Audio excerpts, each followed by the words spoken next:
Despite effective steps in Azerbaijan to fight corruption, it is necessary to improve the transparency of government and public institutions, as well as public procurement, reached the report Evaluation of the National System of Transparency Azerbaijan 2014, which was presented on July 18th by the organization Transparency Azerbaijan. According to Rena Safaralieva, the head of Transparency Azerbaijan, the research was prepared based on the methodology of Transparency International, which is used for reporting on more than 100 countries worldwide.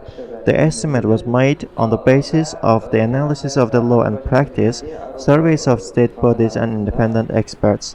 The study involved the executive, legislature, political parties, NGOs, media, business, etc. The project was implemented with financial support of the EU. Secretary of the State Anti-Corruption Commission Visal Husseinov praised the report generally. He stressed that the study points to cooperation of government agencies and civil society.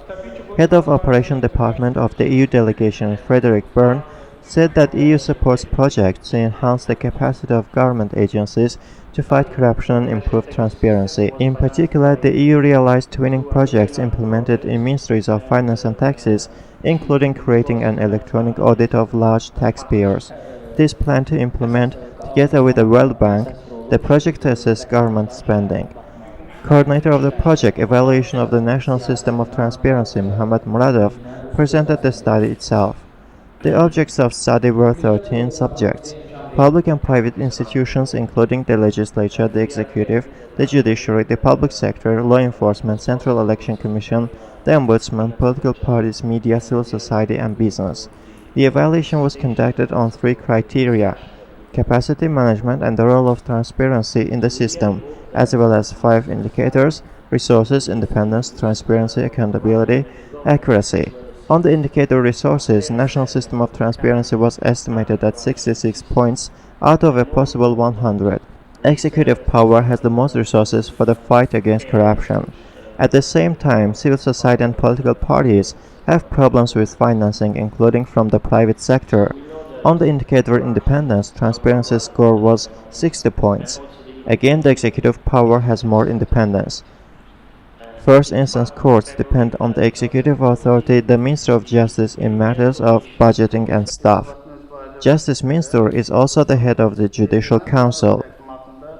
On the indicator transparency, average estimation is 53 points, involving the problems with the transparency of the parliament, where parliamentary debates are not shown on any television or online TV.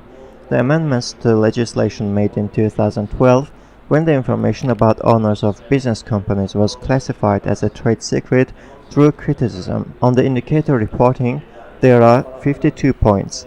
Despite the quarterly reports of the Prosecutor General's Anti-Corruption Office, the courts did not provide statistics on the completion of criminal cases. On the indicator accuracy, there are 54 points. The talk is about compliance with codes of ethics.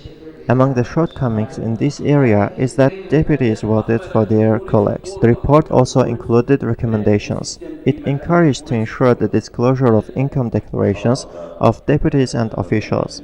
It is also recommended to give the accounting chamber the authority to audit the state agency on procurement and the petroleum fund, as well as the function of conducting the preliminary investigation.